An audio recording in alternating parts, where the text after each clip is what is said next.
Dry to trim. So feel something that's too dry. Yeah, almost as though you'd use that. Yeah, you can't. You can't. But I'm gonna trim it anyways. Design I'm on gonna the try to side. trim it You do anyways. it like in 5 minutes. I got some other clay that you can check out that's probably more right. So, first to get it, you want to start with it in the center.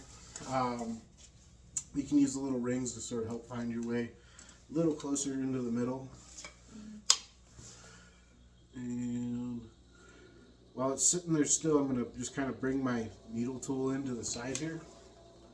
And just hold it in one place and just slowly start working it in until it touches. So now I know that it's touching from there all the way over to there. So, but it's not touching the rest of it. So that tells me to get it touching on this side, the whole thing needs to come more in this direction. So I'm just going to give it a tiny little nudge this way. You don't secure it down with anything? Not at the beginning while I'm trying to find the center. Oh, okay. So now I'll come back with the needle tool. And it's touching all the way around. So now I know it's in the center. Now I will secure it Now down. you're going to secure it down. So do that by using a few pieces of clay. And don't just use like some tiny little dink of clay. Like use like A big hunk. use enough to like get it secure. You want more sides, more of the clay touching it than not. Especially because this is drier, the clay's not going to want to kind of cut away. So now using, whether you want to use one of these tools or these tools, we're going to start to trim. This one's a little bit sharper because of how dry it is. I might end up be using this, but I'll just show you this to start. It's always good to kind of get whatever clay or whatever's on the blade off, and then you can kind of some of this sharpening or so. When I'm bringing it in, I've got my arms kind of relaxed on my legs, same as when you're throwing. And I'm going to, with two hands, I'm going to keep this tool steady. So, my right hand's kind of doing most of the work. The left hand's here just to help steady it.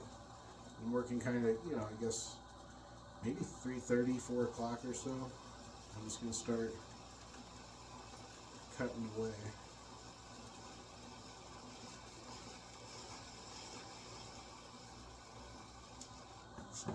And this tool, the same thing, but it kind of cuts away at it more. Oh, wow, much more.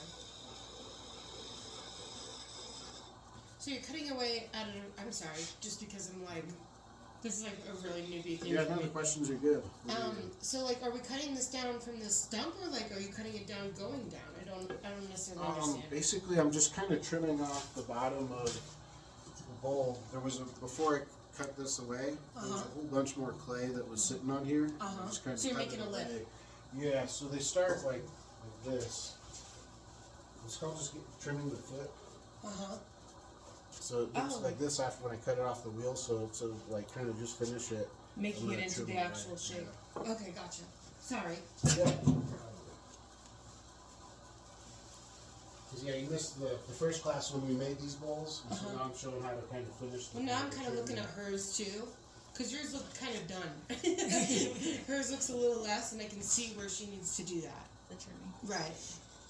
So kind of cut away a little bit more of the foot design there. And you can also do the inside. Some people like to give themselves like a little guideline to go up to, so I'm just going to mark that with the needle tool, and I can cut right up to that line now.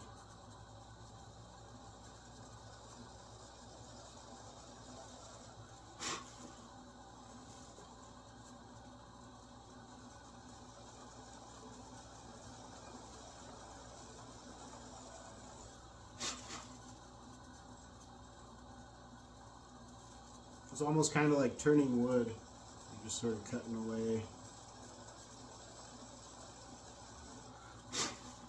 So that's why I also say when you're throwing it, you don't have to worry too much about the bottom if you're going to trim it later.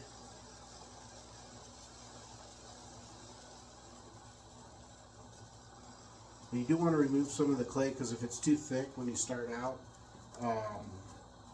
when the clay's too thick, when we put it in the kiln, as it heats up, the water that's still left in the clay has nowhere to go, and when it boils out, it can't get through a really thick wall.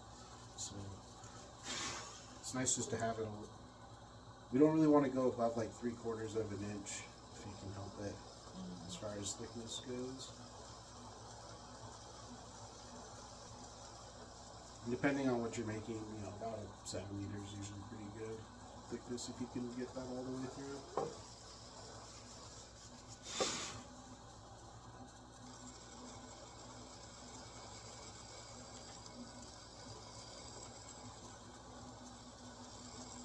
How long does something like this need to be sat and dried for before you can chisel away at this, or can you do it pretty much immediately? You want to wait.